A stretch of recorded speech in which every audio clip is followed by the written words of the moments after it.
I'm doing a giveaway. Stick around to the end of the video to find out how you can enter to win. What is up, everybody? I'm No Lux Given, and today we are going to be taking a look at what is probably my most powerful game of Storybook Brawl ever. And when I say powerful, I don't mean that we are going to be reaching numbers in the millions, though we are going to be getting some pretty high numbers. And I don't mean that we're going to be putting together this crazy Exodia comp with the perfect treasures, though we are going to put together a pretty nice comp as well by the end of this one. But rather, I am referring to the fact that this game is just over so quick. We defeat the entire lobby on 6.0, and it is just one of the quickest and most powerful games that I've ever had from that perspective. So let's take a look at exactly how we get there. Pick up the Wizard's Familiar on turn 1, don't lock, and then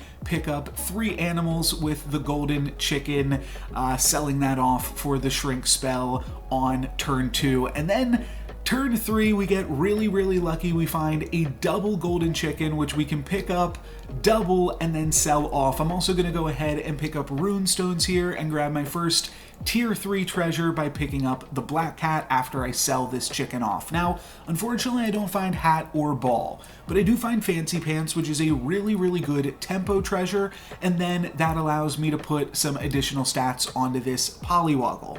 But I'm not done yet. I'm also going to use the forbidden fruit to roll, and I thought that 2 health was good enough. It gives +1/+1 to my Wizard's Familiar, but then also just lets me look for more cheap animals. Since I'm Wonderwaddle, that's definitely something that I am into. Now I'm going to go ahead and fire off a Shrink Ray after thinking over this shop for a little bit. There's 2 things to think about. One is, do I want to pick up any wizards before I cast the Shrink Ray? And the second thing is, which of these characters do I want to put fancy pants on? So I wind up going Shrink Ray, then I pick up the Kitty Cup Purse. That gives me Skip's Puzzle Rune, which I'm definitely going to take, and then from there I am just going to go ahead and pick up Bounty Board on Wizard's Familiar. Bounty Board plays pretty reasonably on this board. We already have 2 Slay units, so it's potentially giving us 2 gold as soon as next turn. It's only going to give us 1 gold, but still pretty strong. We actually take a decent amount of damage here against a Share Bear with a double baby-rooted Trojan Donkey, but I'm not worried too much about that. We get to pick up Wizard's Familiar on 3.1 and replace our Skip's Puzzle Rune. So we are already level 4, which is kind of an interesting trade-off when you are playing with Wonderwaddle. However, we now get to upgrade this Polywoggle immediately, and now we'll have an upgraded tier 5 unit on 3.2. Pretty insane stuff. 2 really interesting options here. We can Merlin Slipper because it has the word spell on it and we are still playing Wonderwaddle, or we can just take Hermes Boots and try to make our Polywoggle slay. I'm going to go for the mage of it all, and then I find another mage in Sporgo. This is a really good pickup. This is going to give the much needed attack to Polywoggle. That's going to let us slay here against this Loki, who is using a Wish Upon a Star, but we are going to deny them the bonus XP, and then even get some additional cash from Bounty Board and Kitty Cup Purse. 12 gold this turn, plus a upgraded Robin Hood.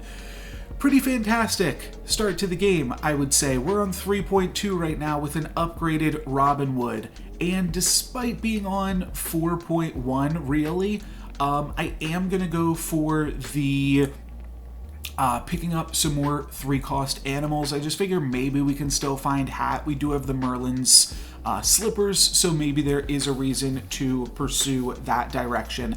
Not going to find it though, but we do find some XP with, well, when I say not going to find it, I should mention that I Mix-a-Wizzled the Robin Hood looking for a shard of the Ice Queen on the second half of the turn.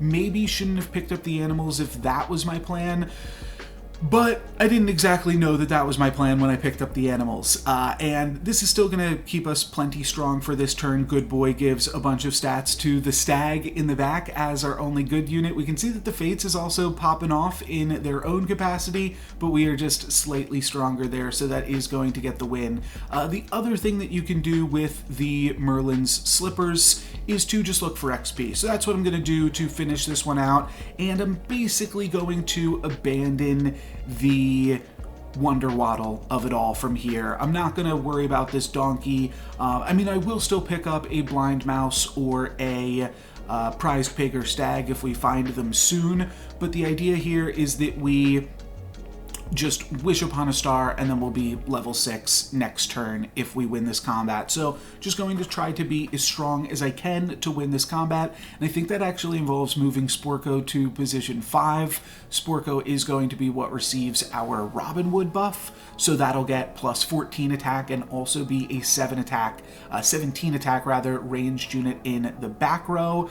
And that should be enough to win this combat, at which point we will be on 5.2 next turn, and we'll just have to wait one more turn to hit level 6. So really just a super fantastic start to this game. You can see some of my opponents here are no slouches. They are also putting together some really strong combinations of units, but so are we, and that is just going to put us over the top here. I'm going to take Blind Mouse from there, and I find Horn of Olympus, which is really strong right now with Princess P. I have to take Horn of Olympus. It just seems super sweet. Also with the bounty board, there's some fun stuff that we can do with that. Then I'm going to turn this mouse into the final XP to make us level 6. That'll let us roll a little bit more on this turn, and we do see a River Wish Mermaid, which is very good and very powerful. I'm going to go ahead and take this pig before we grab that, and then I find Crystal Ball. And this is kind of a tricky moment because I did take the horn because I had bounty board. But if I take Crystal Ball, then I'm pursuing 3 different potential angles. I'm potentially going to go Slay. I could still go Mages if I find Aeon. I could go Slay if I find Jormungand. Then if I find Hercules, I can still pick up a tier 7 treasure.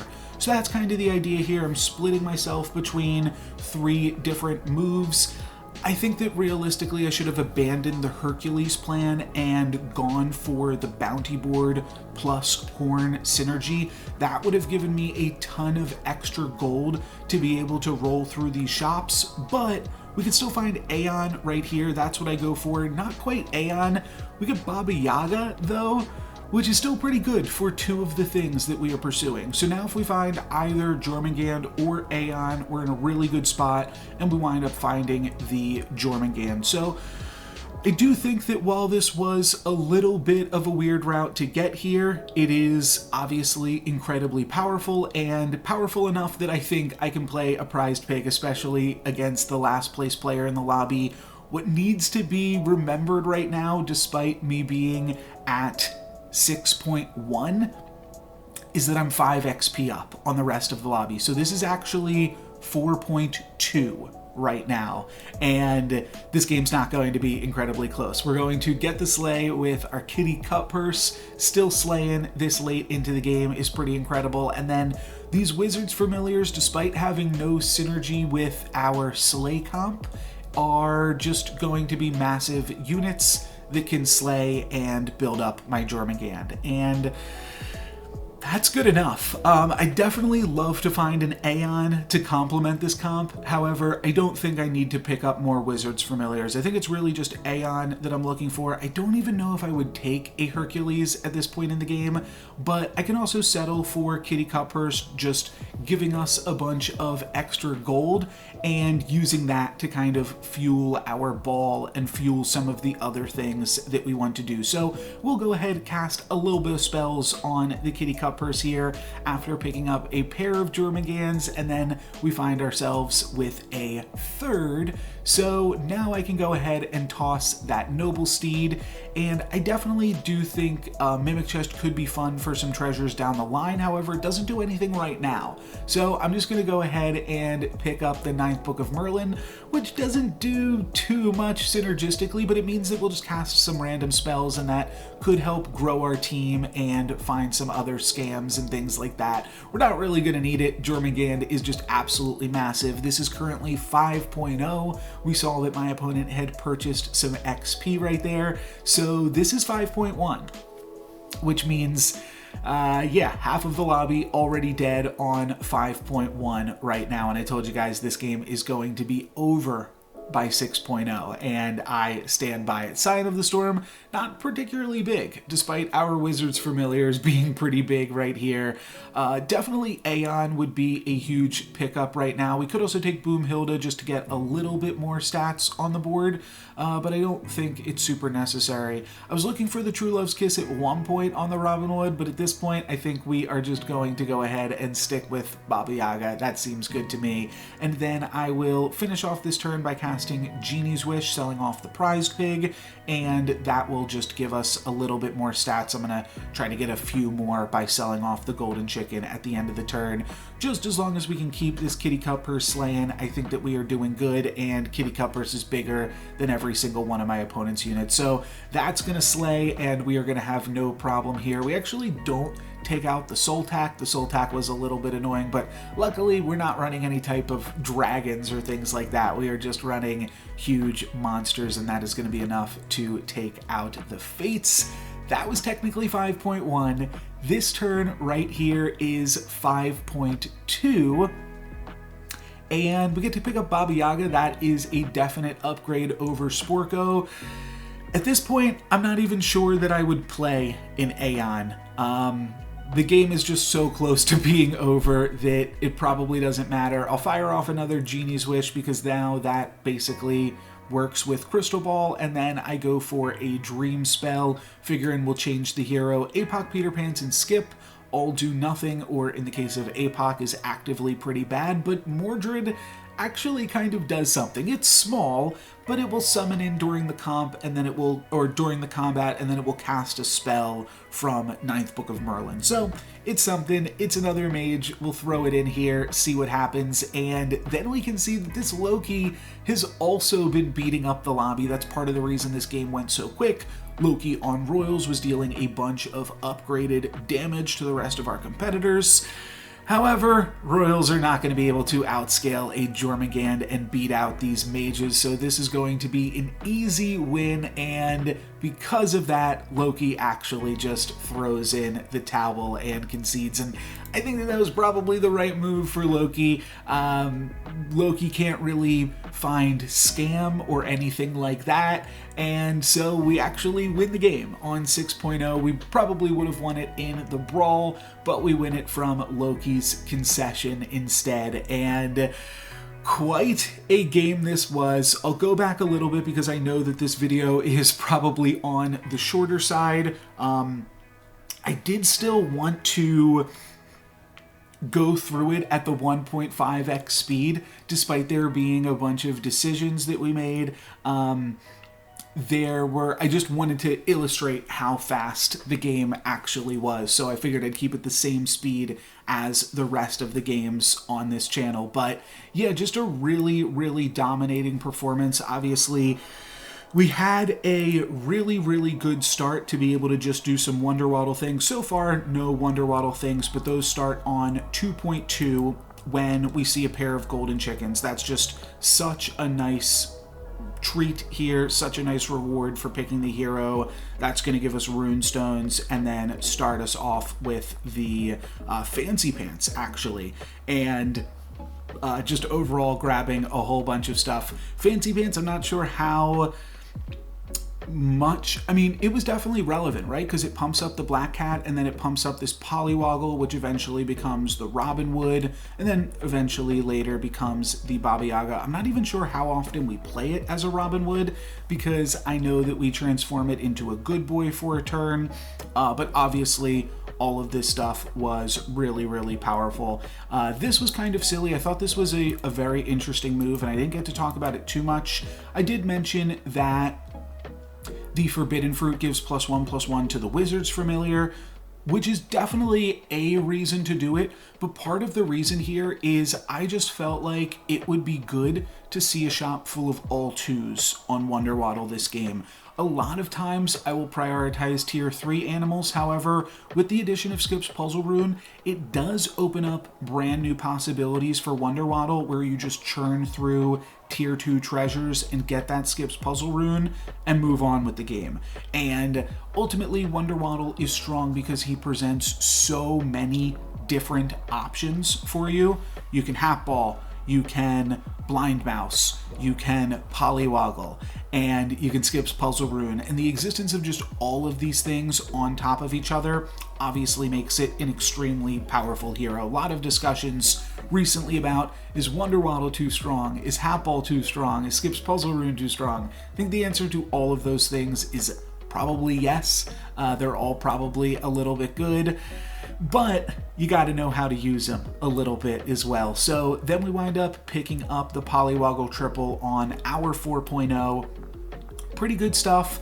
I went with the slippers because it could be good with Hat Ball and because it could give me XP potentially. And again, that's pursuing 2 different angles at the same time. You see me talk about that a lot in this video and in this game, to the point where my comp in the end game is kind of a hybrid of sorts. Now, if I could have found what I should have done is tossed the Noble Steed, which would have given me the cash to roll into and find an Aeon, and then I would have been Mage Ball just with a Jormungand there and a bounty board kind of fueling it all. That obviously would have been a really, really strong route to go. But I can't complain with how things played out, and the keeping of the Noble Steed just allowed me a lot of flexibility in terms of how I eventually wanted to let this play out. Again, here you see me pursuing Blind Mouse and Wish Upon a Star both at the same time, while also chasing down the Polywoggle of the True Love's Kiss of it all. So a lot of different options just throughout this entire game ultimately made all of these things really strong, and that's what makes Wonder Waddle strong, all of the options. I think I'm going to the end just as a hedge. Then I realize I'm just going to win this combat, I think, regardless. I'm way too strong with a Robin Wood. This is the one turn where I actually do use the Robin Wood. That's right. And 2 17 power ranged units, as well as the Black Cat and all this other stuff going on. I felt pretty comfortable. Yeah, it wasn't particularly close. To still have a 1723 ranged unit, I think is a pretty good position. So this was the moment. Actually, I guess I tossed the Merlin Slippers here. Part of the reason I tossed the Merlin Slippers, it's twofold. One, I'm level 6, so I don't need XP. The other starts the same. I'm level 6, and I'm just less likely to find Crystal Ball or care about finding Crystal Ball.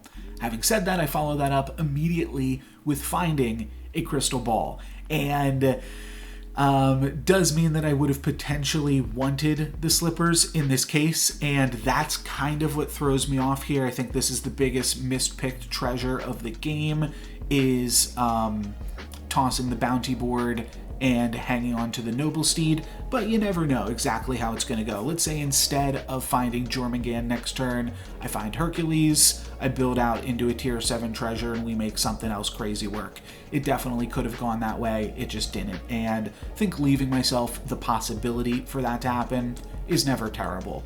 We are going to destroy this Miri here. Like I said, just kind of going through the game again slightly because this was such a short video and we have time for it. We find the Jormungand, and then here is where we get our first kill onto the Pied Piper. And unlucky, this Pied Piper has 2 huge vultures, but we just have a 400 power unit or 300 power unit, to be fair, already in this point of the game. 21 gold's still pretty good. Like, we do okay without the bounty board, but we would have just done absolutely incredibly with it. So, of course, that is a little bit regrettable, but we're going to be fine here, I think, ultimately. And, yeah, then we will pick up the 9th Book of Merlin. At that point, we toss the Noble Steed. That part is pretty straightforward. Would have been so awesome to have an Aeon in this game, but, yeah. because the Aeon would have cast additional spells here too from the Kitty Cup Purse. If we had like Aeon and then we were Aeon Grailing, it would also just be really fun to, or not Grailing, I'm calling it Grail, but Bounty Board. It would be really fun to Bounty Ball. I think that that's something that I'm going to put on my bucket list for the game, but it seems like I kind of missed the opportunity with this one. But yeah, if you have a crystal ball, like I say, you just find some way to find gold or something. If you can find gold from it with Bounty Board, I think that would be absolutely incredible. It seems unlikely that you find the Bounty Board, but you don't find the Aeon. But hey, that's what happened to us here. And then this will be our final combat. We'll watch that again against the Loki. I'm just going to jump ahead. We just cast a few more spells, transform into Mordred.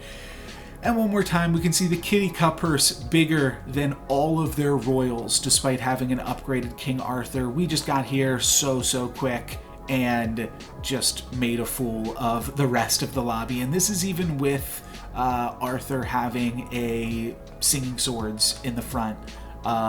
And then it's actually an Ambrosia on the Arthur, I'm just now noticing too. So they really did not have too much together, all things considered, and that is why they are going to throw in the towel against us. Really sweet game, really powerful. Wonder Waddle, kind of insane.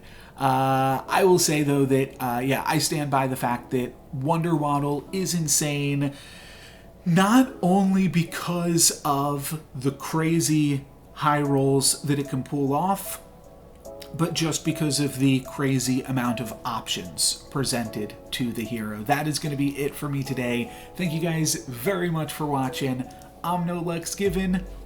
Peace. This week's giveaway word is gold. Each week I use a new code word. That's just to distinguish who's commenting for which week. And the reason I have you guys say a code word, that way I can tell who is interested in the dust and who's just commenting to say hi or that they enjoyed the video, stuff like that. You can definitely do both. Just make sure you include this week's code word. You can also enter as many times as you want per week, once per video. You can go back, leave comments on old videos, just make sure they include this week's word, but there's no limit to how many times you can enter, other than, I guess, the amount of videos that I have. And I've been putting out a bunch of Storybook Brawl videos since last October, so yeah, there are a bunch of opportunities to enter to win. You can go through the backlog and watch some of those, but it's been really fun to receive the comments from you guys, get that level of interaction. You can also come join me on my Discord, which I'm trying to grow right now, just so that I have, feedback on my titles and thumbnails and things like that, but I also have some fun ideas for special game modes that I could make work with lobbies of players in the future. So feel free to check that out as well. There is a link to that in the video description.